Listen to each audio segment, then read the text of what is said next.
Hi, good morning. My name is Doug Neal, and this is a little bit of my colorful story.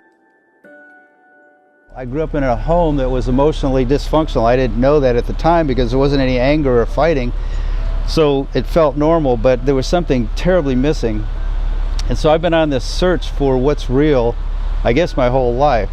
My relationship with God actually began in the summer of 1969.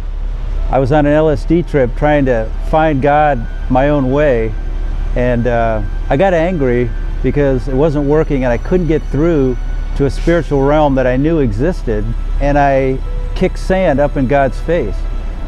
And He gave me basically what I demanded. I had the spiritual realm without God in it, and that, let me tell you, is a scary place. There's nothing there but just scariness, emptiness, loneliness, and there's no way out. And God left me there for about a year so that I could feel the consequences of what I wanted, what I was basically rebelling. But God met me when I was working as a carpenter on a 2-story scaffold, and He met me as profoundly as I had challenged Him. I was about to drive a 16-penny nail, and in those days I could drive a 16-penny nail with 2 hits. So I'd set the nail, and I was about to 2-hit it in, and God chose that moment in time to basically download into every cell of my being one thing, and that is Jesus Christ is real. I wasn't looking for that, I wasn't seeking that, but it was given to me to know beyond a shadow of a doubt. Here I am, just about to drive the nail. In that moment, I think at my soul level, I knew that I had nailed Him to the cross. I was nailing Him to the cross.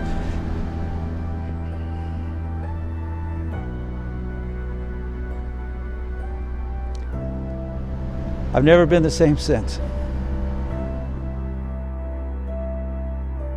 So I got so many colorful stories I'd love to tell if we had time, but let me just fast forward to one story about how I met my wife, Charlene. Charlene literally waltzed into my life. It was a beautiful story, and she was all about relationship and all about connection and intimacy and really wanting something for our coupleship, and we pioneered this relationship that I had never seen before. It was so sweet.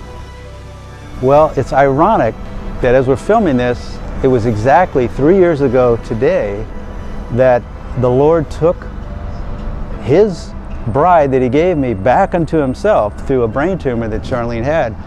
And I had prayed with all my heart and soul that God would not take her. And I knew that the right prayer was, Lord, nevertheless, not my will, but yours be done. You know, I know that's how you're supposed to pray. In the integrity of my soul, I said, Lord, I cannot pray that with honesty and integrity before you. I pray only that you would bring her back. And He did bring her back miraculously for another month after she had lost all feeling in her right arm. And I had her and enjoyed her for another month. So God listened to my prayer, He heard me, but then He took her.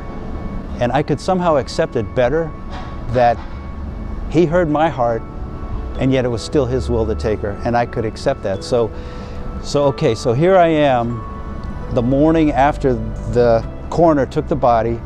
I'm alone in the house. It's 7 o'clock, the sun's coming up. There was just a tsunami of emotions that I could feel coming at me, and what I chose to do is say out loud, Jesus Christ is living in me without Charlene. And that takes a certain measure of what we call faith, you know, in the Christian realm, but I really think it's just courage. That no matter how bad things look on the outside, even when it hurts, God is there and He cares. That's courage, man.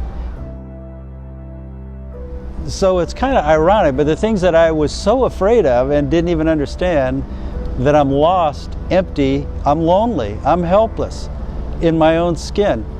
It's just as much now as I was before Christ, but the difference is I'm not afraid of it anymore. This is who I am. So what? You know, and I know who to go to. I am connected to the one who created the whole thing, who designed it, who wants to have a relationship with all of us if we just had the courage to come to Him with our emptiness and the lostness of our souls.